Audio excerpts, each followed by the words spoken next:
حضرت معاذ بن جبل رضی اللہ تعالیٰ عنہ روتے ہوئے رسول اکرم صلی اللہ علیہ وآلہ وسلم کی خدمت میں حاضر ہوئے اور ان حضرت صلی اللہ علیہ وآلہ وسلم کو سلام کیا۔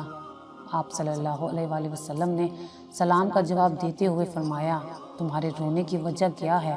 تو انہوں نے کہا، ایک خوبصورت جوان مسجد کے پاس کھڑا ہوا اس طرح رو رہا ہے جیسے اس کی ماں مر گئی ہو۔ وہ چاہتا ہے آپ صلی اللہ علیہ وآلہ وسلم سے ملاقات کرے۔ چنانچہ یہ سن کر ان حضرت صلی اللہ علیہ وآلہ وسلم نے فرمایا، اس کو مسجد میں بھیج دو۔ وہ جوان مسجد میں داخل ہوا اور رسول اکرم صلی اللہ علیہ وآلہ وسلم کو سلام کیا۔ ان حضرت صلی اللہ علیہ وآلہ وسلم نے سلام کا جواب دیا اور فرمایا، اے جوان، رونے کی وجہ کیا ہے؟ اس نے عرض کیا، میں کیوں نہ روں، حالانکہ میں نے ایسے گناہ انجام دیے ہیں کہ خداوند عالم ان میں سے بعض کی وجہ سے مجھے جہنم میں بھیج سکتا ہے۔ میں تو یہ مانتا ہوں کہ مجھے میرے گناہوں کے بدلے دردناک عذاب دیا جائے اور خداوند عالم مجھے بالکل معاف نہیں کر سکتا۔ پیغمبر اکرم صلی اللہ علیہ وآلہ وسلم نے فرمایا، کیا تو نے خدا کے ساتھ شرک کیا ہے؟ اس نے کہا، نہیں، میں شرک سے پناہ چاہتا ہوں۔ ان حضرت صلی اللہ علیہ وآلہ وسلم نے فرمایا، کیا کسی نفس محترمہ کا قتل کیا ہے؟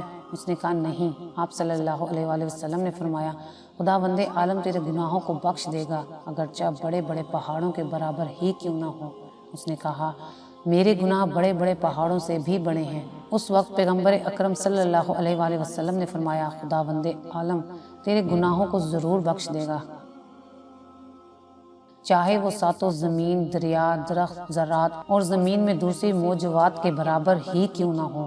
بے شک تیرے گناہ قابل بخشش ہیں اگرچہ آسمان، ستاروں اور عرش و کرسی کے برابر بھی کیوں نہ ہو۔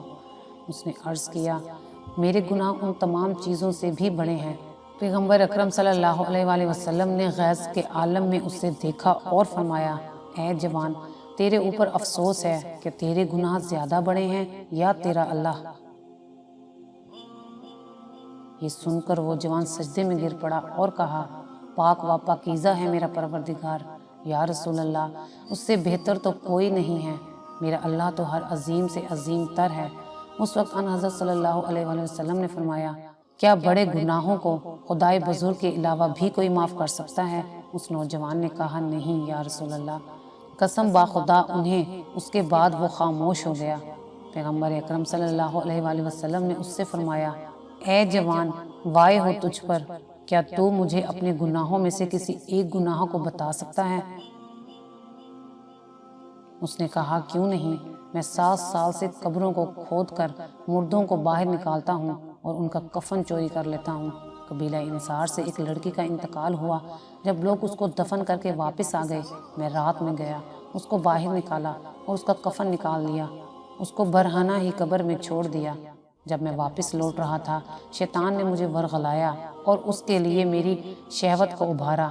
شیطانی وسوسے نے اور اس کے بدن اور خوبصورتی نے مجھے اپنے جال میں پھنسا لیا،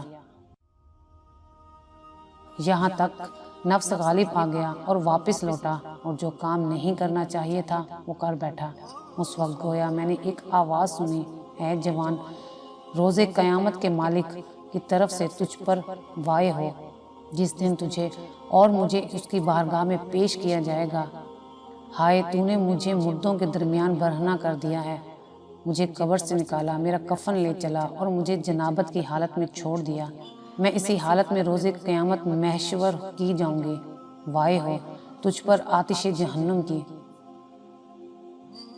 یہ سن کر پیغمبر اکرم صلی اللہ علیہ وآلہ وسلم نے بلند آواز میں پکارا، اے فاسق، یہاں سے دور چلا جا، ڈرتا ہوں تو آتش جہنم سے کتنا نزدیک ہے۔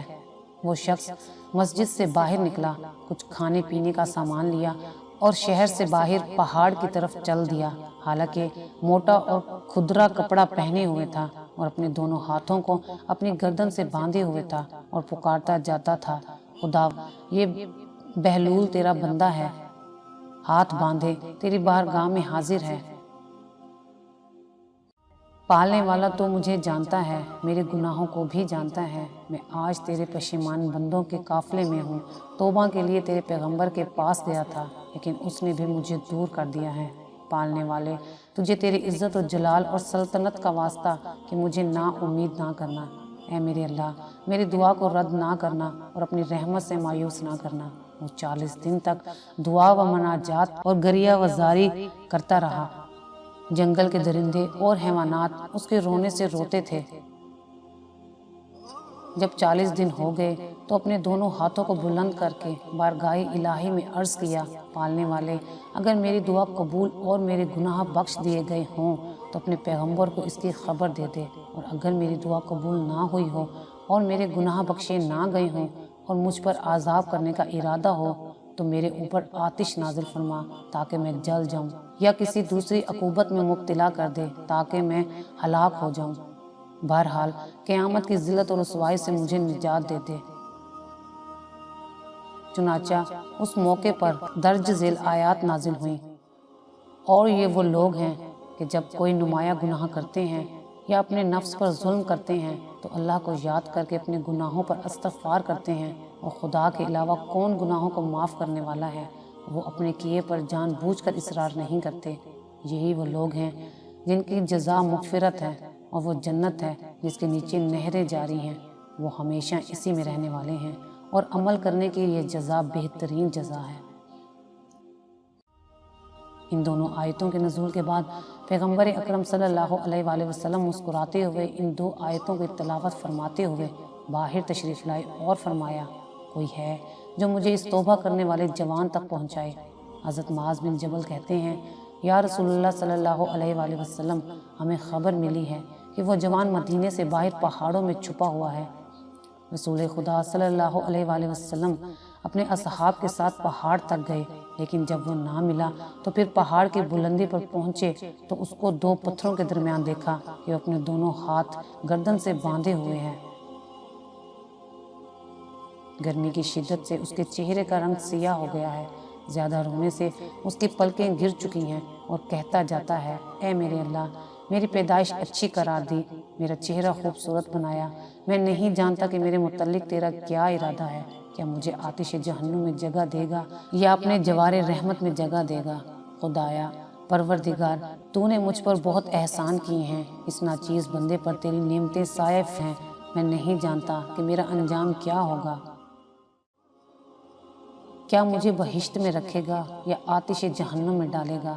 اے اللہ، میرے گناہ زمین و آسمان، عرش و کرسی سے بڑے ہیں، میں نہیں جانتا میرے گناہ کو بخش دے گا یا روز قیامت مجھے ذلیل و خوار کرے گا۔ اس کے زبان پر یہی کلمات جاری ہیں، آنکھوں سے آنسو بہہ رہے ہیں اور اپنے سر پر خاک ڈالتا جاتا ہے۔ حیوانات اس کے ارد گرد جمع ہیں، پرندوں نے اس کے اوپر سایہ کیا ہوا ہے اور اس کے ساتھ رو رہے ہیں۔ ان حضرت صلی اللہ علیہ وآلہ وسلم اس کے نزدیک آئے، اس کے ہاتھوں کو کھولا، اس کے چہرے کو صاف کیا اور فرمایا، اے بہلول، تجھے بشارت ہو کہ خداوند عالم نے تجھے آتش جہنم سے آزاد کر دیا ہے۔ اور اس کے بعد اصحاب کی طرف رخ کیا اور فرمایا، جس طرح بہلول نے گناہوں کی تلافی کی ہے، تم بھی اسی طرح اپنے گناہوں کا جبران اور تلافی کرو۔ اور اس کے بعد ان دونوں آیات کی تلاوت کی اور بہلول کو بہشت کی بشارت دی۔